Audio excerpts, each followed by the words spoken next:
अगर एक दिन तुम्हें ऐसा राज्य मिल जाए जो पूरी तरह बर्बाद हो चुका हो, ना सेना, ना पैसा, ना कोई ताकत, ऊपर से चारों तरफ से दुश्मन तुम्हारे राज्य पर हमला करने के लिए तैयार बैठे हों, ऐसे में तुम क्या करोगे? भाग जाओगे या बुद्धि से पूरे राज्य को सबसे ताकतवर बना दोगे? ऐसे ही हम आज देखने वाले हैं इजी गोइंग टोरी टोरी डिफेंस की ऐसी कहानी जहाँ एक लड़का अपनी जबरदस्त रणनीतियों से सबको हैरान कर देता है। चलिए शुरू करते हैं आगे की कहानी को बिना किसी देरी के। कहानी की शुरुआत में सभी लोग खाने की मेज पर बैठे दिखाई देते हैं। सामने वाली कुर्सी पर एक लड़का बैठा था जो कहानी का मेन कैरेक्टर होता है। बहुत सारी दासियां उनसे खाना खिला रही थीं। बहुत तारीफ करते हैं, अरे वाह, आपने तो पूरा खाना खा लिया। उस लड़के को अपने पिछले जन्म की सारी चीजें याद थीं और वह समय से जल्दी ग्रो कर रहा था। तभी उसके डैड पूछते हैं, चाल आज तुम क्या पढ़ने वाले हो? जो इनका बड़ा लड़का था वह कहता है, आज मैं फायर मैजिक और युद्ध के मैदान में होने वाली नई टेक्निक को सीखूंगा। दूसरे से पूछते हैं, और तुम क्या करोगे सेस्तो? बताता है, मैं आज मैजिक की पढ़ाई करने वाला हूँ। फिर वह सबसे छोटे लड़के से पूछते हैं कि तुम आज क्या करोगे गाय? कहते हैं, अभी मैं छोटा हूँ, इसलिए मैं इतिहास पढ़ूंगा और फिर स्थिति को समझूंगा। सुनकर सभी के होश उड़ जाते हैं। फिर हंसते हुए कहते हैं, तुमने तो मेरा दिल ही जीत लिया। 2 साल की उम्र में तुम काफी समझदार हो। तो पूरा यकीन है कि तुम्हें भी मेरी तरह फायर मैजिक का अवार्ड मिलेगा। मुझे पूरा विश्वास है कि तुम भी मेरी तरह एक महान जादूगर बनोगे। बस अब तुम मुझे निराश मत करना। जब तुम 8 साल के हो जाओगे तो तुम्हारी ताकतों की जाँच हो जाएगी। यह एक ऐसी दुनिया है जहाँ पर मैजिक को ही इंसान की काबिलियत माना जाता है, चाहे वो कोई भी मैजिक हो। फायर, रेन, वाटर और अर्थ मैजिक के 4 एलिमेंट्स होते हैं। बाकी के जादू सब बहुत छोटे लेवल के होते हैं। गाय के डैड और सभी भाई सभी प्रकार के एलिमेंट्स जानते हैं। फिर हमें दिखाया जाता है, गाय अपने कमरे में बैठकर पढ़ाई कर रहे थे। अभी वह अपनी दासी से पूछते हैं, क्या यहाँ पर एक ही बंदरगाह पर जहाज आते हैं? वह बताती है, क्योंकि समंदर में बहुत सारे मैजिकल बीट्स हैं जो जहाजों के ऊपर हमला करते हैं। अच्छा, तो यहाँ की आबादी कैसी है? यहाँ पर कई जातियों के लोग रहते हैं। तभी वहाँ पर और दासियाँ आ जाती हैं। यह सब इनके लिए समझना बहुत मुश्किल है।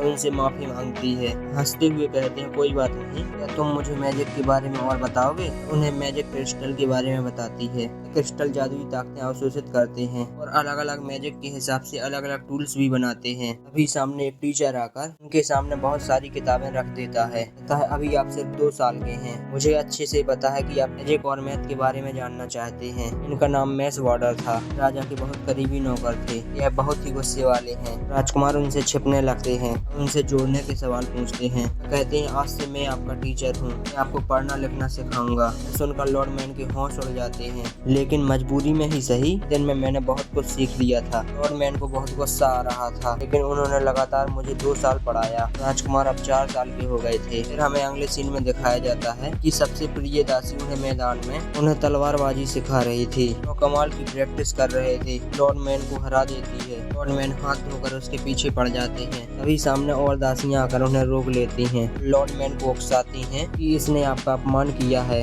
इसे सजा दीजिए। कहते हैं, सजा भला क्यों? मुझे तो इससे कोई दिक्कत नहीं है। और दासियां पकड़कर कहती हैं, आप अभी छोटे हो, किसी शाही इंसान का तरह अपमान करना गंभीर अपराध माना जाता है। वह दासी बहुत जोर जोर से रो रही थी। लॉर्ड मैन उसके पास जाकर उंगली से उसके एक एक मारते हैं। कहते हैं, बस हो गया, मामला खत्म। उस दासी की आंख में आंसू भर आते हैं। उन्हें रोज प्रैक्टिस करते करते वह 5 साल के हो गए थे। वह अपने से बड़े लड़कों की भी बराबरी करने लगे थे। वह सामने वाले की अटैक को पहले से ही पढ़कर पलटवार कर उन्हें पराजित कर देते थे। वे लड़के उनकी बहुत तारीफ करते हैं। वह अपने बड़े भाइयों से बिल्कुल अलग हैं। उनके अंदर छोटे बड़े का फर्क नहीं था। अभी वह एक पेड़ के पास बैठकर पानी पीने लगते हैं। अभी सामने से टी आ जाते हैं। उन्हें ढूंढते हुए उनका फटाफट हाथ देखने लगते हैं।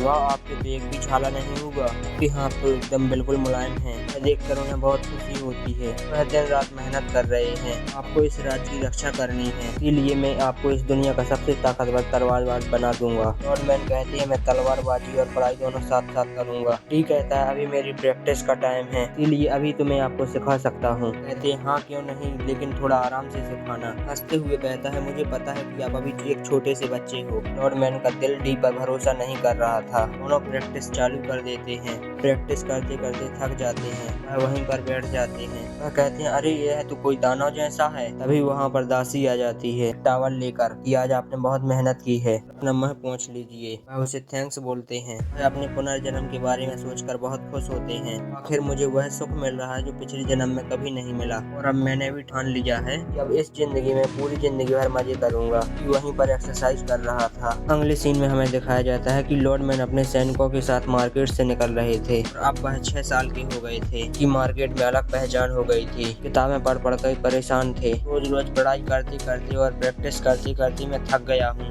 ऐसा कुछ दिन और चला तो मेरी जिंदगी खराब हो जाएगी। तभी वह दासी से परेशान होकर कहते हैं मुझे बाहर खेलने जाना है। उन्हें लेकर बाजार आ जाती है। मार्केट में लोगों को देखकर बहुत खुश हो जाते हैं। पीछे एक बहुत बड़ी बिल्डिंग थी। उन्हें बताती है कि यह मेरी चैम्बर्स ऑफ कंपनी है। एक बहुत बड़ी कंपनी है। यह पूरी दुनिया में फैली हुई है कि कई जगह ब्रांचेस हैं और मैन उसे देखते रह जाते हैं। वही दूसरी तरफ एक आदमी एक लड़के को बांध कर लेकर आ रहा था। वे लोग उसे देखते रह जाते हैं। आदमी कहता है यहाँ कोई तमाशा नहीं चल रहा है। लॉर्डमैन के सिपाहियों को गुस्सा आ रहा था। वह तलवार निकालने ही वाले थे। लॉर्डमैन इशारे से उन्हें मना कर देते हैं। लॉर्डमैन उससे पूछते हैं तुम इसे बांध कर क्यों ले जा रहे हो? आदमी कहता है यह मेरा लड़का है, मैं इसके साथ कुछ भी करूं तुम्हें इससे क्या, मैं इसे गुलाम बनाकर बेचने आया हूं। उन्हें बताती है कि गरीब परिवारों में यह आम बात है, के पास कुछ नहीं होता, अपने बच्चों को बेचकर गुजारा करते हैं। पीछे से एक लड़की आ जाती है जिसका नाम रोजाली होता है। उस कंपनी की हेड थी। लॉर्डमैन की बहुत तारीफ करती है।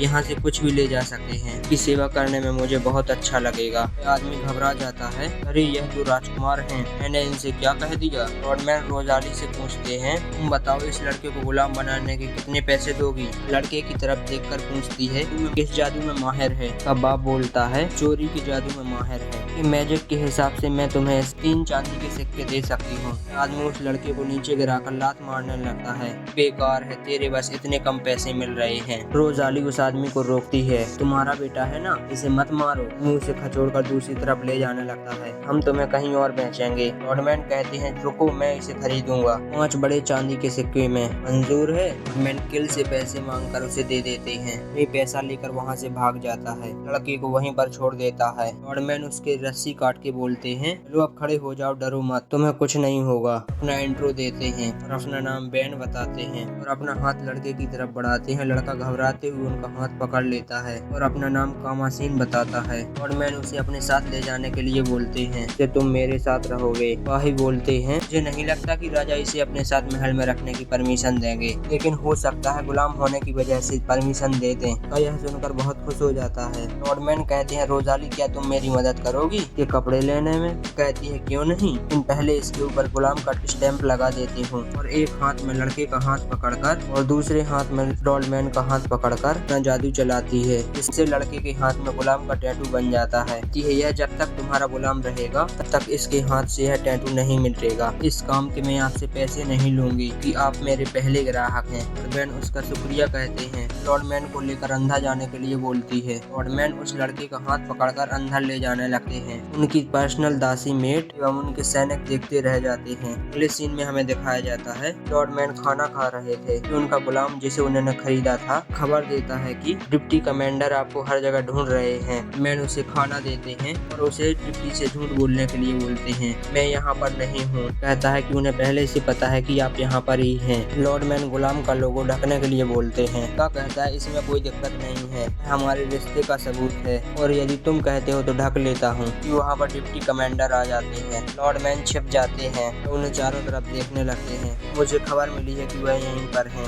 उन्हें बहकाने की कोशिश करता है। कमांडर कहते हैं चलो ठीक है कि तुम लॉर्डमैन के गुलाम हो तो आज से उसकी जगह तुम्हें ट्रेंड करूंगा। खींचते हुए ले जाते हैं। चारों तरफ चर्चा होती है कि लॉर्डमैन अब 8 साल के हो गए हैं, उनकी जादुओं का टेस्ट होगा। मुझे तो रिजल्ट का इंतजार है। सभी लोग लॉर्डमैन को ही अपना लॉर्ड बनाना चाहते थे। उसकी बहुत तारीफ करते हैं। लॉर्डमैन के परिवार में 2 प्रकार के जादू ज्यादा ताकतवर होते हैं, या बिग मैजिक या फायर मैजिक। लोगों को लगता था कि उन्हें फायर मैजिक ही मिलेगा कि जादुओं के टेस्ट के बाद पता चलता है कि लॉर्डमैन को 4 जादुई ताकतों में से कोई भी नहीं मिली। के डैड बहुत गुस्सा होते हैं। सिर्फ प्रोडक्शन मैजिक मिली है, हमारा खून नहीं हो सकते, तुम इतने घटिया कैसे हो? यदि तुम्हारे ऊपर ना जाने कितनी उम्मीदें थी, मैं सारी उम्मीदों के ऊपर पानी फेर दिया। तुम्हें यहीं पर खत्म कर दूंगा। वह लॉर्डमैन को मारने के लिए बाहर तलवार निकाल लेते हैं। फिर उसके बड़े भाई बीच में आकर अपने डैड को सुझाव देते हैं इसे मारने से अच्छा है हमारे राज्य में एक ऐसा गांव है वहाँ पर कोई भी विकास नहीं हुआ है, चारों तरफ दुश्मन हैं। दुश्मन धीरे धीरे उस जमीन को हड़पना चाहते हैं। इन्हें वहाँ पर लॉर्ड बनाकर भेज देंगे तो वहाँ की देख रेख भी करेंगे और दुश्मन कब्जा भी नहीं करेंगे। जाएंगे, वहीं पर पड़े रहेंगे। कोई यह सुझाव अच्छा लगता है? कहते हैं बहन तुम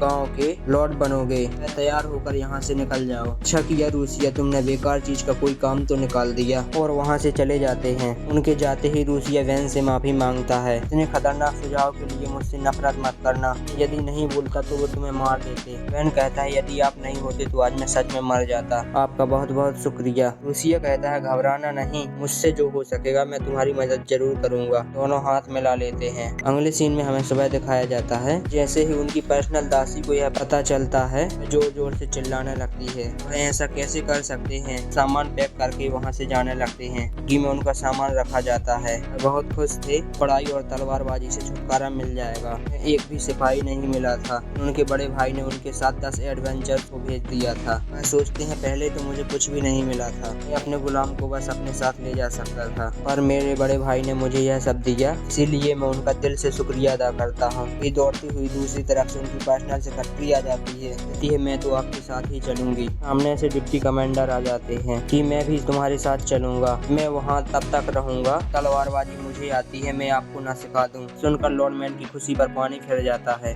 परेशान हो जाते हैं। वही दूसरी तरफ से उनके पढ़ाई वाले टीचर भी आ जाते हैं, कहते हैं अब मैं बूढ़ा हो गया हूँ, तो अब मैं रिटायर्ड होने वाला हूँ, के उत्तराधिकारी अब बड़े हो चुके हैं। लॉर्ड ने भी मुझे खुशी खुशी परमिशन दे दी। यह सुनकर लॉर्डमैन को होश उड़ जाते हैं, उन्हें पसीना आ जाता है। हाँ, पर मैं बुढ़ापे में भी हमारी पढ़ाई के ऊपर नजर रख सकता हूँ। और भी ज्यादा परेशान हो जाता है। वह सभी लोग उस छोटे से गांव के लिए रवाना हो जाते हैं। हमारा एपिसोड यहीं पर खत्म हो जाता है। आगे लॉर्डमैन की लाइफ में क्या होने वाला है, इस गरीब गांव में ना जाने उन्हें क्या क्या परेशानी उठानी पड़ेंगी, दुश्मनों का सामना वह कैसे करेंगे, अपने गांव की गरीबी कैसे मिटाएंगे, यह जानेंगे अगले एपिसोड में। और यदि वीडियो अच्छा लगा हो तो लाइक शेयर कीजिए। यदि आप चैनल पर नए हो तो चैनल को सब्सक्राइब कीजिए, बेल आइकन जरूर दबाएं। शुक्रिया। मिलते हैं बहुत जल्द नेक्स्ट वीडियो में।